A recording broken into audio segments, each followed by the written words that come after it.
老人只是摘下女孩的耳机，随手扔进了大海之中，却没想到竟直接被对方推进了海里。只要没人看见，这就是一场意外。维拉甚至还因为写老人的讣告，从报社拿到了200块稿费。他突然觉醒了当杀人魔的基因，只要在每次杀人前写好讣告，不就能源源不断的赚到200块了吗？这是个极为普通的小镇，普通到没人会相信有谋杀的可能。其实维拉一开始也只是个普通的讣告编辑，可由于报纸的销量连年下滑，主编竟然停了他的底薪，宣布按一篇讣告200块的价格付给他稿费。要知道，在这座只有几十万人的小镇里，可能连续好几周都不会有人去世。How will I live? Maybe you should start killing people. Maybe I can start with you. 这句话仿佛给了维拉灵感，但他此时还没想着开始杀人，而是把写讣告的对象从死人转移到了重病或从事高危行业的人。写讣告就像写遗嘱，几乎每个人都希望在自己死后能有一篇像样的文章来歌颂自己的生平。可惜维拉却忽略了一件事，没有人能豁达地接受死亡。维拉的预写讣告计划处处碰壁，好在已经有个候选人命不久矣。可等了1个月后，那老人却像个没事人一般天天晨跑，还热情地让维拉摘下耳机。这话多少有些讽刺的味道，维拉只能无奈地修改老人在讣告上的年龄，然后再一次接受美好的祝福。维拉的耐心逐渐被消耗殆尽，对老人的评价也从善良变成了烂人一个。他不想再搭理对方了，可没想到老人却主动摘下了他的耳机。What the hell are you doing? Beautiful day, isn't it? 维拉没好气地回怼了一句，岂料老人也来了脾气，直接把耳机扔到了海里，随后还出言羞辱了维拉。 Make me. Fine.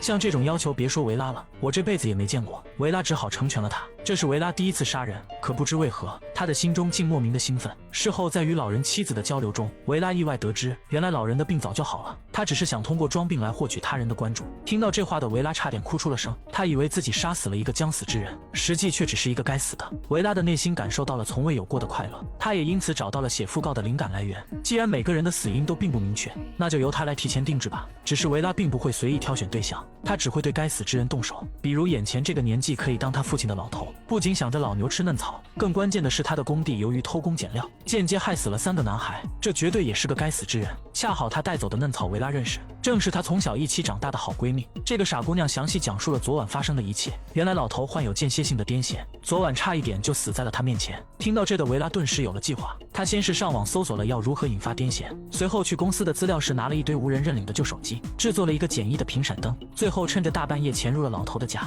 虽然遇到了看门狗拦路，但好在维拉已经提前做了准备，带了一瓶强效的催眠喷雾。进入卧室换掉老头治疗癫痫的药物后，维拉轻松撤离。第2天便回到公司开始写起了老头的讣告。毕竟除恶只是顺便，更重要的是要赚到那200块。等到晚上下班后，她又约了闺蜜去酒吧喝酒，席间谎称自己手机没电了，借用闺蜜的手机去了卫生间，然后给老头发了一个茄子的图案。对方瞬间心领神会发来了地址，计划顺利进行，只是中间还是出了点小意外。 You followed me in here? This is the meds. Oh, yeah. 在将聊天记录删除交给一起来的同事后，维拉当即开车驶向了约好的地点。可老头没等来，反而等来了巡逻的警察。心中有鬼的维拉顿时有些紧张，却立刻被女警看出了端倪，怀疑维拉是有什么不良嗜好，表示要检查一下后备箱。 Anything in your boot? Just an 8-inch hunting knife and enough strobe lighting to kill a man. 维拉摇头表示什么都没有，可女警却坚持要打开看一眼。没办法，她只好谎称车上的按钮坏了，然后把车钥匙给了对方。趁着女警去开后备箱，维拉当即拿出那瓶催眠喷雾，一个箭步来到女警面前。 What's with the can? 场面一时间有些尴尬，好在维拉急中生智，表示这只是瓶普通的润滑剂，方便对方开锁用的。随后又打起了感情牌，说自己曾主笔过女警官母亲的讣告。危急中，维拉的脑子竟意外的好用，随口便朗诵起了那篇讣告中的句子，让女警官也忍不住回到了母亲去世的那一天。恰好另一名警官也送来助攻，说有户人家的狗丢了，需要寻找。 Safe home. Oh, Miss Clancy. When my time comes, I'd like you to write my obituary. Done.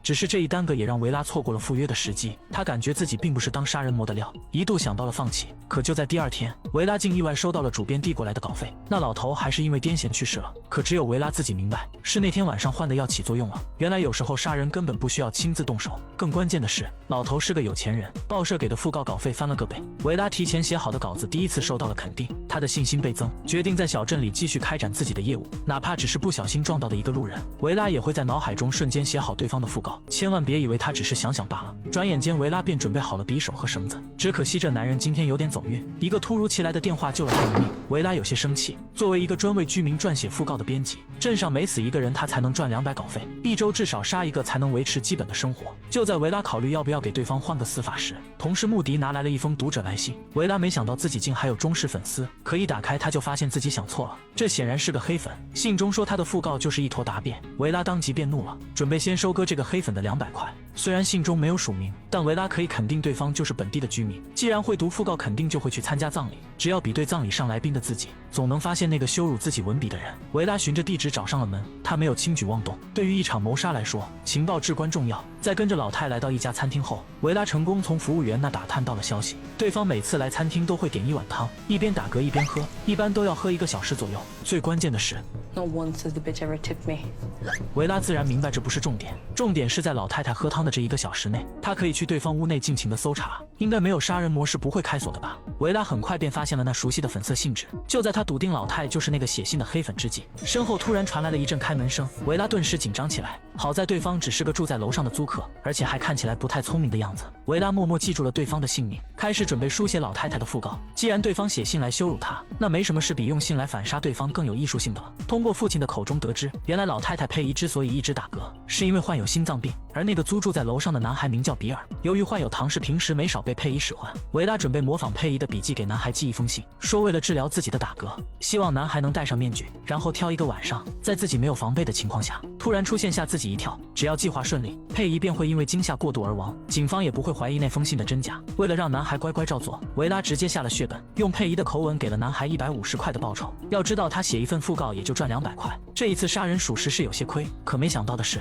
维拉本以为凭自己的聪明才智，模仿个笔记应该很简单，岂料一上手就发现难透了。没办法，在写废了无数张信纸后，总算弄出来一张还看得过去的。维拉来到了邮局寄信，岂料刚把信塞进邮箱，就听隔壁传来了一阵打嗝声。Killing is a race, not between you and the victim, but between you and God. And I don't like to lose. 竟是佩仪突发心脏病昏死在了地上。 No, no, no, if she dies, I won't get to kill her.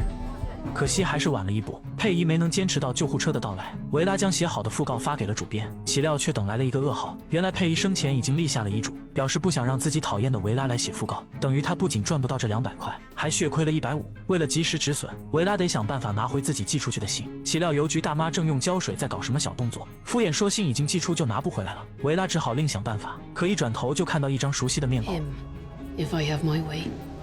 维拉驱车赶往了佩仪的家，用需要写讣告的理由，表示想从比尔一家这了解一下佩仪的生平。可没想到母子俩对其的评价竟出奇的一致。 That's bitch. Can you quote him on that? 就在维拉对此深表认同之际，门外突然传来一阵响声，是邮递员来送信了。维拉有些紧张地看着桌上的粉色信封，那里面装着他的150，必须想办法拿回来。然而比尔母子却根本没空管他，佩仪竟然在遗嘱中将财产和房子都留给了他们。趁着两人相拥而泣，维拉以迅雷不及掩耳之势拿走了信封。随后比尔母子的态度便发生了转变，盛赞梅姨是个大好人。 Maybe what's the signs? 但这些都不重要了，反正维拉已经挽回了自己的损失。可就在回到家拆开信封后，他却惊讶地发现信还在，钱却不见了。维拉闻到了一股熟悉的味道，是邮局大妈那壶信封的胶水味。他顿时全都明白了，大妈这么多年一直都在私吞信中的现金。维拉顿时有了新的讣告人选，他将这事透露给了同事穆迪，对方是个犯罪专栏的编辑，此时正愁下一期的素材没有着落。知道这个消息后，当即加班加点，兴奋地将这个爆炸新闻发表了出去。可就在第二天，警方找上大妈时，却在屋内看到了无比震惊的一幕。维拉的讣告也在第二天成功发表，拿着200块的稿费，他的内心得到了极大的满足感。所有人都以为大妈是因为罪行被发现没脸见人，绝不会想到是维拉亲自上门进行了收割。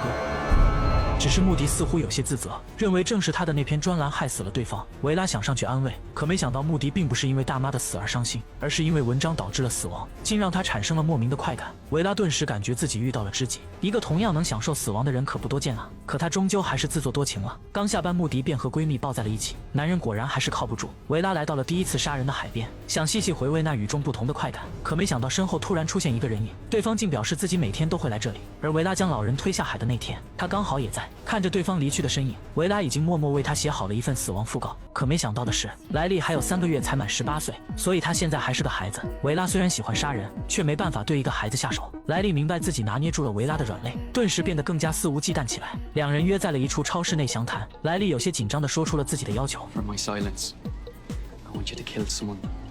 Huh? 如果维拉不答应，他就在社交平台上公开自己目击到的杀人过程。没想到这熊孩子还挺聪明，知道自己口说无凭，懂得制造谣言来逼维拉就范。怀疑的种子一旦被种下，以后维拉就没法再轻松赚取那200块稿费了。被拿捏住把柄的滋味并不好受，可万万没想到，莱利想让维拉杀的人竟然就是自己，8成又是青少年的叛逆期到了。维拉有些无语，可还是决定给熊孩子一点教训。只见他缓缓脱下上衣，摘下手表。等莱利游完一圈回到岸边时，他一把按在了对方脑袋上。 莱利在水中剧烈挣扎着，显然一个把想死挂在嘴边的人，并不是真的那么想死。趁着还没人发现这边的异样，维拉最终并没有破坏规矩，两人静下心来谈了谈。莱利终于说出了自己的故事，原来他在网上认识了一个女孩，可没想到奔现后才发现对方是男的，利用莱利聊天时发来的亲密照，对方向他发起了勒索，一旦莱利不答应，对方就会把照片发给他的母亲。好在那个坏男孩留过级，已经满了18岁，杀了也不算破坏规矩，而且那人维拉还认识，正是好闺蜜的弟弟奥西。在让闺蜜伤心和赚200块之间，维拉只好选择了对不起闺蜜。在行动前，她还特地约闺蜜出来聊了聊。此时对方正好接了个遛狗的兼职，只用一片五花肉就能顶半天。幸运的是，闺蜜和弟弟的感情没有想象中那么好，所以弟弟死了应该也不会很伤心。维拉当即开始写起了讣告，人要杀稿费自然也不能忘了赚。在与莱利的交谈中，维拉得知他之所以要去学游泳，就是为了躲避不会游泳的奥西。那溺死不正是对奥西最好的复仇吗？他当即把莱利也拉入了谋杀计划中。当再次受到奥西的勒索后，莱利暗指是将其约到了一处无人的湖边，随身还带了一瓶装满了安眠药的二锅头。奥西是个嗜酒之人，绝不会放过这难得的美酒。可由于莱利还是个学生，根本没有钱应付这次勒索，维拉只好含泪拿出了150，这次杀人又只能赚个50块了。计划顺利进行，喝了酒的奥西很快倒在了地上不省人事。维拉已经提前凿穿了湖边的小船，只要将奥西搬上去，然后用力一推，不会游泳的奥西只有等死的份。警方也只会认为是酗酒后失足落水。可等船飘走后，维拉才猛然想起 Oh, shit, my money. 回家后，维拉很快收到了闺蜜发来的短信，看来对方已经收到了弟弟死去的消息。她赶紧跑过去安慰，顺便收集一点写讣告的素材。可没想到的是，闺蜜的确想找她写讣告，却并不是给自己弟弟的，而是雇主家的那条狗。原来前几天遛狗时，玩具车突然没电，那只傻狗把肉整个吞了进去，结果活活噎死了。维拉一时间有些没反应过来，给一只狗写讣告，好像还蛮有挑战性的。隔天，维拉便带着稿子走进了主编办公室，可没想到的是，奥西竟然就这么活生生地坐在了他面前。Can you see him? Of course I can see him. I'm not blind. 好在奥西似乎并不是来爆料的，维拉只好勉强将想为狗写讣告的事说了出来。主编倒也没有反对，有人肯付钱管他是人是狗呢？维拉怀着疑惑的心情走了出来。My plan was foolproof. What the hell went wrong? 原来问题就出在了莱利身上。那天他眼睁睁地看着奥西在湖里挣扎，终究还是于心不忍，跳下水将对方救了上来。可就在经过这次的生死危机后，奥西竟然洗心革面，重新做人了。维拉的151分不少就在桌上，虽然被水泡湿了，但吹干了应该还能用。两人现在已经成了好哥们。原来奥西之所以不敢游泳，是因为其父亲经常会用烟头烫他，在他身上留下了无数狰狞的伤疤。正是这种不敢展露身体的自卑，让奥西只能去欺负比自己更弱小的莱利。可维拉却不管这些，他只知道莱利不仅搞砸了这次谋杀，还让自己提前写的讣告变成了一张废纸。他拿出了带来的笔记本电脑，给莱利展示了自己的杰作。This is an obituary for a dog. 搞错了，维拉真正想让莱利看的，其实是莱利母亲的讣告，生平啥的他都已经写好，唯独空出了死因那一栏。虽然莱利还是个孩子，他没法杀，但其母亲可是成年人了，一旦莱利还想用目击的事威胁他，就只能做好失去至亲的准备了。I swear I won't tell anyone. Please. No, please just tell me what hurt her. 要是一个女孩想杀掉某个成年男性，那必须得做好周密的计划。等熟悉了对方的生活规律后，再利用男人喜欢把钥匙放门口的坏习惯，轻松潜入对方家中。这时候无论是下毒还是制作陷阱，都能轻而易举地取了男人小命。可不巧的是，维拉竟突然闻到了一股焦糊味。 Are you the type that goes for a jog, remembers the iron is on, and runs back home to... 还真是怕什么就来什么，男人也察觉到了不对劲，门是怎么自己打开的呢？维拉躲藏的位置也很尴尬，一眼就能看出塑料膜后有个人。他索性也不搞什么计划了，拿起桌上的钉枪就准备动手。可没想到的是，这把钉枪是被改造过的。 That yoke's dangerous, you know. It's modified. Do you even know how to use that? Sexist pig. But no, I don't. 反正试试也不要钱。维拉便随意捣鼓了2下，却发现其实还挺简单的。男人被吓得拔腿就跑，维拉自然不会放过他。可钉枪跟一般的枪差别还是挺大的，连续射了好几次都歪得离谱。维拉索性放对方跑进了树林，然后悄悄绕到背面，这样总不会射偏了吧？可没想到关键时刻手机响了，维拉大为懊恼，下次杀人前一定得记得把手机关机。只是趁此空隙，男人却已经再度溜走，维拉赶紧追了上去，却在一个拐角处被男人制住。可他却并没有感到害怕，无论是哪种死亡，似乎都能给他带来快感。可男人显然跟维拉不是一类人，只是开了一枪以示警告。虽然他有过车祸肇事的前科，却还是没有杀人的勇气。然而维拉却并没有放弃，就在追逐着男人来到马路时，一辆小汽车突然疾驰而来。其实维拉是个有原则的杀人魔，之所以把男人定为这次的目标，是因为其曾酗酒驾驶撞死了一对父女，入狱7年后刚刚才放出来。维拉想在为民除害的同时，还能写一篇讣告赚个200稿费。为了证明自己没有杀错人，同时也为讣告收集素材，他找到了当年车祸遇害者的家属。如今对方开了一家心理诊所，维拉必须得隐藏自己的内心，尽量不被看出杀人魔的身份。当问及是否原谅那名叫乔治的男人时，医生犹豫了一下，并没有正面回答，而是问起了维拉的抑郁症病史。原来在成为讣告编辑跟死亡打交道之前，维拉一度被抑郁症折磨的想要自杀，但他显然不想更多的暴露内心世界。在没有得到自己想要的答案后，维拉又拜访了乔治的哥哥，这绝对是一个能上维拉死亡名单的烂人。 Head's good. That bud. You should do more with it. He's as disgusting as his brother. 维拉开始笃定自己没有杀错人了，岂料乔哥此时竟掀开了上衣，表示乔治曾捐给了自己一个肾。维拉有些惊讶，但一个坏人的一生中难免也会做几件好事。乔治的葬礼如期举行，维拉在写讣告时还附赠了一份悼词，方便乔哥上台后讲述乔治那罪恶的一生。可没想到门外却突然闯入了个不速之客。 Saved by the bell. 维拉更兴奋了，医生的丈夫和女儿都因乔治而死，如今出现肯定是想发泄这么多年的怨气。就在维拉期盼的眼神中，医生缓缓说出了他想对乔治说的话 I forgive you. Say that again. 这绝对是很出乎意料的一幕。维拉可以笃定医生是在说违心话，可他为什么要这么做呢？匆匆参加完葬礼，维拉憋了一肚子气无处发泄。 Have you ever heard the like? The man slaughtered her family and she gets up and says that?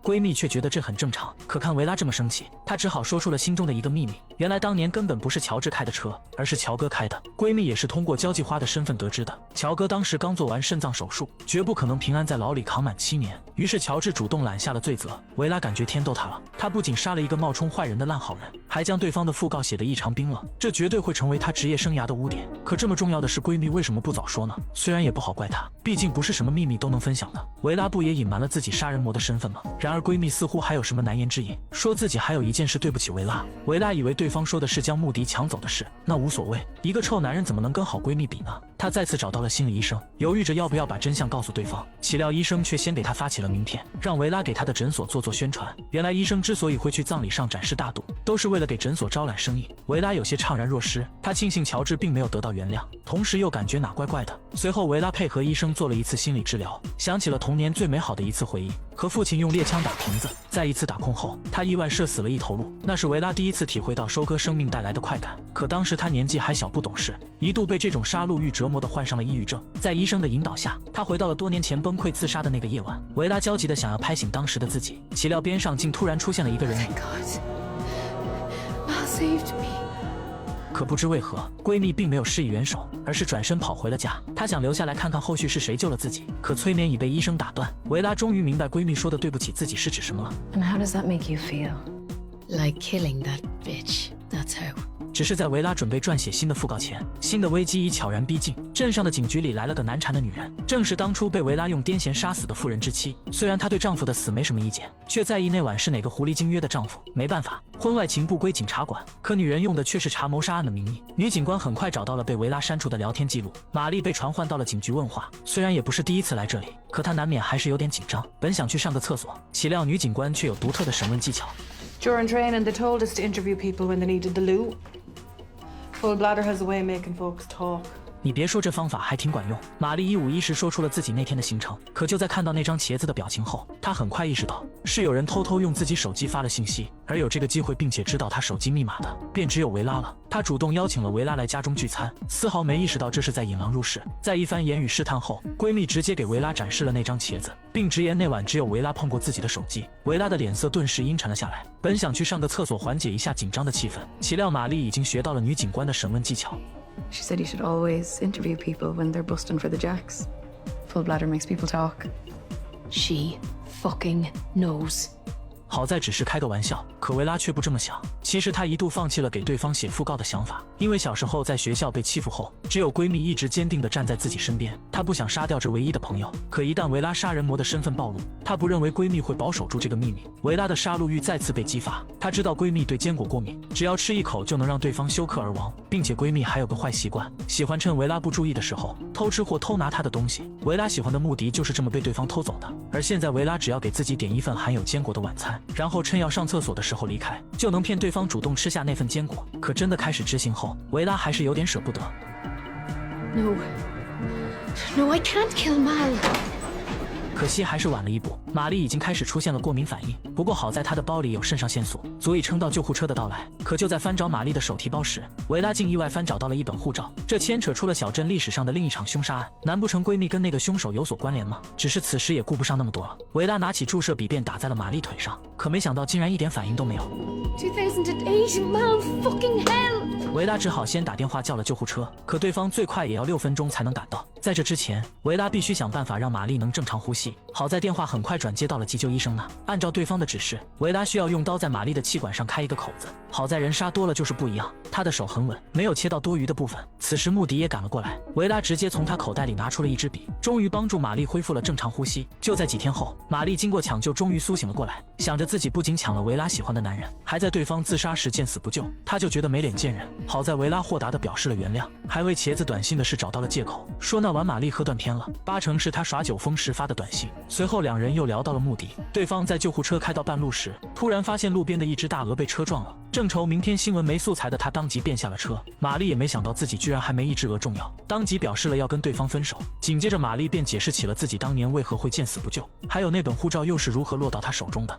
其实维拉就是当年的凶手。当时主编的女友正准备分手前往德国，为了挽回对方，主编给了玛丽40块，让其偷偷拿走女友的背包，烧掉里面的护照。可不巧的是，他刚出门便被对方逮了个正着。追逐中，他们跑到了小树林，正好撞见了正用枪排遣杀戮欲的维拉。玛丽就只听到了一声枪响，随后女人便倒在了血泊之中。她想扶着对方去医院，路上还一再表示不能报警，一旦再次因偷窃被抓，有前科的她就得去蹲监狱了。路上他们发现了一辆车，在将女人扶进后备箱后，玛丽便立刻发现了正在自杀的维拉。可一旦报警，那偷窃的事就再也瞒不住了。她无奈选择了当个逃兵。至于后来发生了什么，玛丽并不清楚，只知道主编让其保管好背包里的东西，说不定未来可以派上什么用场。可两人不知道的是，当时的枪声也吸引来了维拉的父亲。他先是打开车门查看了女儿的情况，随后便在后备箱里发现了受伤的女人。父亲本想立刻开往医院，岂料一回头竟发现那女人不见了。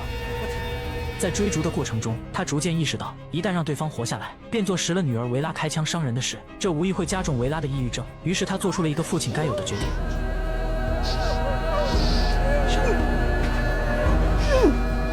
在处理完现场后，他又将那杆猎枪扔进了湖中心，本以为没人会发现，可仿佛冥冥中自有天意，维拉在一次设计将人溺死时，意外遭到了熊孩子的破坏，对方还恰巧在湖底摸到了那把枪，以新闻素材的方式卖给了主编。形势对维拉很不利，但他也并非毫无胜算。在得知父亲为了自己杀人后，维拉决定利用玛丽当年偷走包中的护照，以及主编写的一封情书，巧妙地洗清父女俩的嫌疑。于是，在第二天，女警官的车玻璃上便出现了那封情书。八卦是人的天性，尤其是知道主编跟被害者是偷情的关系后，女警很难不去调查一番。随后，维拉又找到了作为犯罪编辑的穆迪，对方对于凶杀案有着极度的渴望，如今算是主编的半个盟友。维拉要做的便是误导对方的调查方向，顺便品尝一下爱情的滋味。维拉坦白了自己曾有过的6次经历。Some were quickies. Some were really messy. Others. 穆迪也不愧是情场老手，当即表示自己想做最后一个。虽然两人说的不是一个意思，却并不妨碍他们坠入了爱河。单身多年的维拉第一次体会到，原来爱情的滋味丝毫不比杀人差。而隔天，穆迪便被女警官找到，通过那封信，他已经查到当年被害者之所以要离开小镇，就是想摆脱主编的纠缠，所以他有理由怀疑主编是追爱不成分而杀人。只是这点证据显然不够申请搜查令，他需要暂住在主编家中的穆迪帮忙搜查一下可疑物品。穆迪无法拒绝，他的人生目标就是写出一份轰动全国的罪案新闻。假如主编真是凶手，那这篇新闻绝对很有戏剧性。当然，维拉也早就为他准备好了惊喜。在主编家的鱼缸里，此时赫然出现了被害者的护照。不要在意为什么会有人把罪证藏在那里，重要的是此时主编竟然主动找到了女警官。他之前送去的尸检样本已经有了结果，显然有人在癫痫药物上动了手脚，从而导致了老头的意外死亡。他非常笃定地表示镇上有个连环杀人魔，可女警却无奈地看了眼穆迪发来的照片。 You're right. Oh, there is a killer. You. 主编一脸蒙圈，可很快女警官就在他办公室找到了铁证，那杆杀害被害者的猎枪。一旁的维拉拼命忍住了笑意，嫁祸其实跟杀人也差不多，就讲究一个顺水推舟。主编还准备狡辩，毕竟卖给他枪的奥西就在镇上，可私下买卖枪支可是要进局子的，谁会傻乎乎的承认呢？ Don't do legs. 主编大呼冤枉，拿出了自己的调查进度，表示这把枪应该是农夫借给维拉父亲的才对。可没想到农夫却反咬一口，说是主编从他这偷走了枪。没办法，主编只好求助律师，先把自己弄出去再说。可杀了人还想被保释，这个国家再怎么魔幻也不可能啊！律师劝他放弃这个念头。而且随着事情的发酵，主编的黑料已经被全部挖出，他竟然擅自停了维拉的底薪，只给对方一篇讣告200块的报酬，把剩下的钱揣进了自己兜里。律师都为他感到羞耻，他就没想过员工没了底薪要怎么生活下去吗？然而听到这话的主编却感觉似曾相识。 翻看着手中讣告复印件后的编辑署名，他仿佛回到了那个压榨维拉的下午。How will I live? I don't know. Maybe you should start killing people. 主编突然释怀地笑了，从某种意义上来说，是他创造出了维拉这个杀人魔，所以由他来顶罪也非常合理。要是有个老人突然摘下你的耳机，只为说一声早上好，你没回复，他就直接把耳机扔进了海里，你会选择如何回应呢？女孩维拉便选择了最简单粗暴的方式。 他的内心从未感到如此的痛快。然而维拉还是忽略了一件事：这种靠海的悬崖，只要没找到尸体，就说明摔不死人。不久后，他便再次看到了那张令人厌恶的脸。好在幸运的是，老人磕到头失去了一部分记忆，并不记得自己是怎么掉下海的。可维拉的心还是沉到了谷底。他刚干掉了报社主编，恢复了自己的底薪，还和穆迪正式开始了交往。已经压制住的杀戮欲再次开始蠢蠢欲动起来。他假装上门探望，想看看老人是否能想起自己。可没想到，男友穆迪已经送来了助攻，揭露了老人假装患有绝症，从而骗取居民捐款的事。再加上掉落大海时受到的惊吓，老人如今患上了间歇性迫害妄想症。维拉正好以此为借口，让老人妻子出去放松一下，由自己来照看对方。令维拉感到欣慰的是，老人在看见自己后并没有恢复那段记忆，他似乎不需要重操旧业，也可以就此安稳地生活下去。可就在维拉起身帮老人收拾碗筷时，对方却突然想起了什么。 I remember now. I know you. You wrote this. My obituary. 维拉拿着刀的手顿时又放松了下来，可紧接着老人竟然表示，这份讣告就是一坨答辩。维拉强忍住怒意，上一个这么羞辱他讣告的人已经被埋进土里了。他本不想跟一个脑袋受伤的老人计较，岂料对方却提出了一个他无法拒绝的要求。Anything's better than this. Just so there's no ambiguity, you're asking me to write your obituary again, but make it better. Why not? Okay. 几分钟后，老人妻子散步完回到了家，却在客厅看到了极其惨烈的一幕。既然老人想拥有一份更好的讣告，维拉便成全了他。随着微弱的求救声从走廊尽头传来，维拉只要说是老人的妄想症犯了，便不会有人怀疑到他头上。毕竟谁会去可怜一个装病骗捐款的疯老头呢？ He'll hurt you too. He won't hurt anyone again. 维拉对伤势把握得很好，并没有伤及要害，只是穆迪却一点都没变，一门心思地想把维拉遇刺的经历写在他的罪案专栏之中。 Everything is copied to you. 而就在几周后，维拉便伤愈出了院。本来爱情的滋润已经让他淡忘了杀戮的快感，可在重新拿起屠刀后，他这才发现爱情会有倦怠期，杀人却不会。维拉也假想过被警察抓到后的恐惧感，但镇上的人他太了解了，都是些自私且刻板的伪君子。就算被人发现了自己杀人魔的身份，那只要先一步为他们写好讣告就行了。要是有人问他到底杀多少人才肯停手，那维拉的回答便是 No.